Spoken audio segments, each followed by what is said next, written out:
Hello friends, I am Dr. G. Shamla, serving in the Department of Commerce, Savitribai Phule Pune University.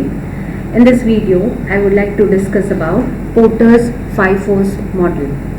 Porter's 5 forces of competitive position analysis was developed by Michael Porter of Harvard Business School in 1979. It is a simple framework for assessing and evaluating the competitive strengths and position of a business organization. The theory is based on the concept that there are 5 forces that determine the competitive intensity and attractiveness of a market. It helps to identify where power lies in a business situation. It is also useful in understanding the strengths of an organization's current competitive positions and the strength of a position that an organization might look to move into. Strategic analysts often use Porter's 5 Force to understand whether new products or services are potentially profitable. It also tells where power lies, and the theory can also be used to identify areas of strengths, to improve upon the weaknesses, and to avoid mistakes. Porter's 5-Force model talks about the level of competition within a certain industry. It is especially useful when starting a new business or entering into a new industrial sector. According to this framework, competitiveness does not come from competitors but depends upon 5 forces, and those are threats of new entrants, bargaining powers of suppliers, bargaining powers of buyers, threats of substitutes, existing industrial rivalry. The collective strengths of these forces determine the profit potential of an industry and thus its attractiveness. If all 5 forces are intense, then it is difficult for the companies in the industry to earn attractive returns on investments, and hence a proper control of the resources is important. So now let us start discussing the 5 forces and its impact on the organization. Threat of new entrants. New entrants in an industry bring new capacities and the desires to gain market share, and hence a threat for existing industry. The seriousness of the threat depends upon the barriers to enter a certain industry. The higher these barriers to entry, the smaller is the threat for existing players. The various examples towards the barrier to entry are economies of scales, higher customer loyalty for existing brand, large capital requirement. To cite an example, the threat of a new entrant in the airline industry can be considered as low to medium. It takes quite some upfront investment to start an airline company, like buying the aircraft, going in for licensing, covering it under insurance, having the distribution channel set up, which are not easy for a new industry. Furthermore, the existing players may have built upon a large base of experience over the years to cut costs and increase in service levels. A new entrant is likely to not have these kind of expertise, therefore creates a competitive disadvantage. However, due to liberalization, access to market, availability of leasing options, external finance from banks, investors, and aircraft manufacturers are helping new entrants enter the industry, and thus there is a scope for new entrants to enter the industry which cannot be overlooked, and thus this becomes the first force, a threat of new entrants. The industry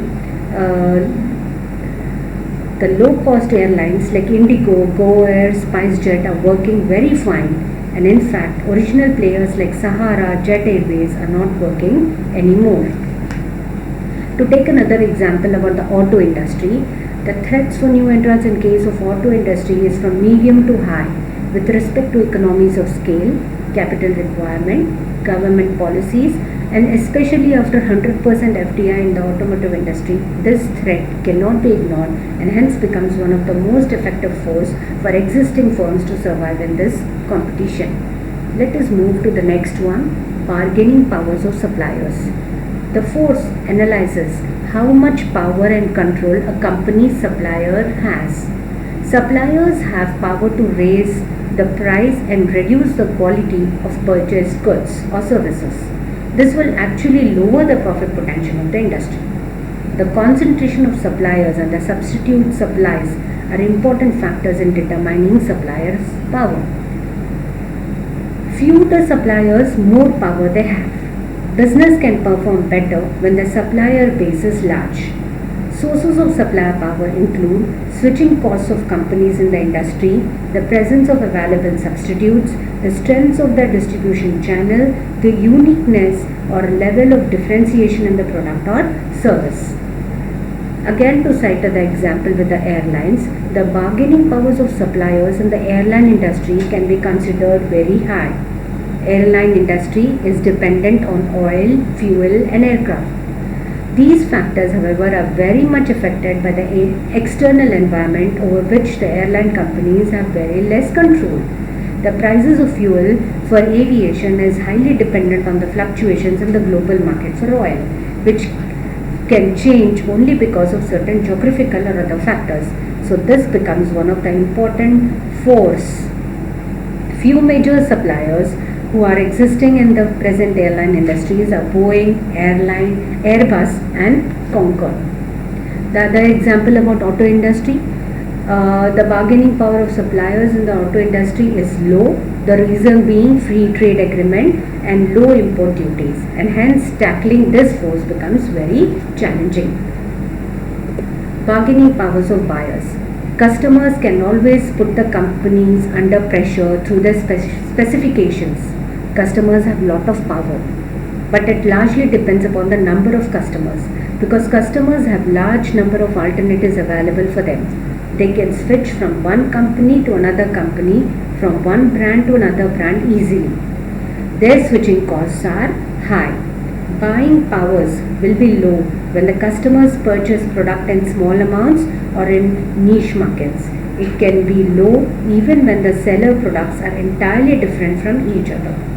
Customers have become very aggressive and aware these days. They also have access towards online shopping, a new method for buying. Hence, it is very important for companies to know the customers and act accordingly.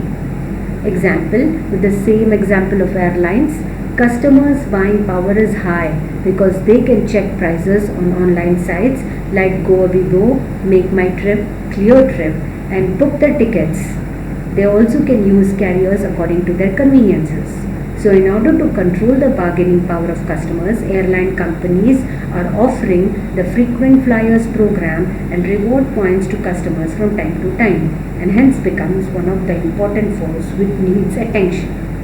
Bargaining powers of buyers is very high in case of auto industry, with the number of potential buyers, changing preferences, low switching costs, with few established players, brand loyalty is low, and launch of new models every year is one of the reasons for the bargaining power of buyers to be high.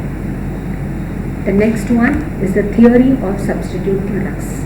There is always a threat of substitute of products where the customers get high propensity to switch to alternatives, like for example, energy drink like Red Bull can be a very good substitute for the coffee by Starbucks, because coffee and energy drinks serve the same purpose of staying awake or getting energy.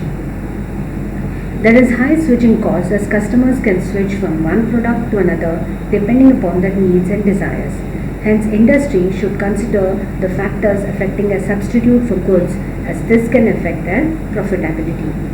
The example referring back to the airline industries, customers can depend upon other modes of transport depending upon urgency, distance. Like in India, we have metro services.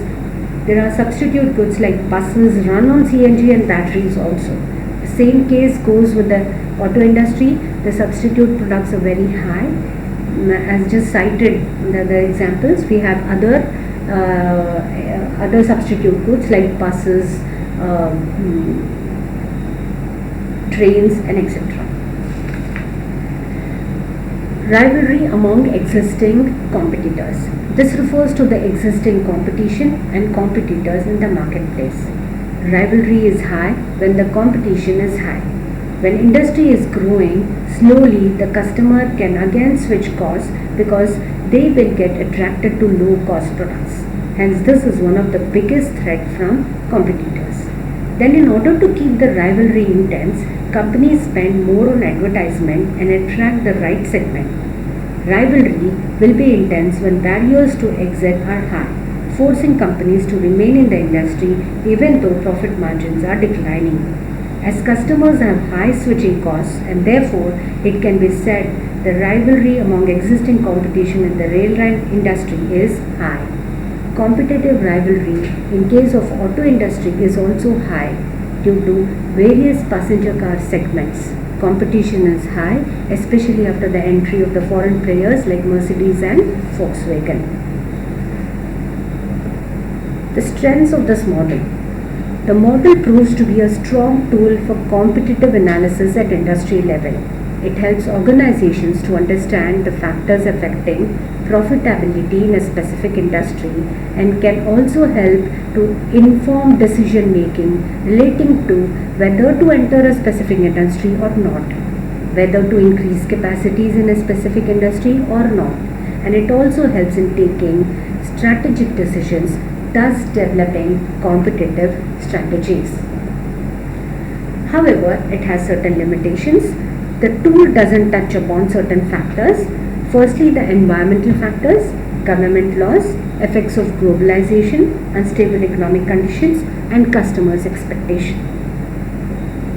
Hence, to conclude, this is a framework used to analyze the competitiveness in the industry and how these forces can affect the industry, in turn shape organization strategies according to the result of the analysis. Thank you.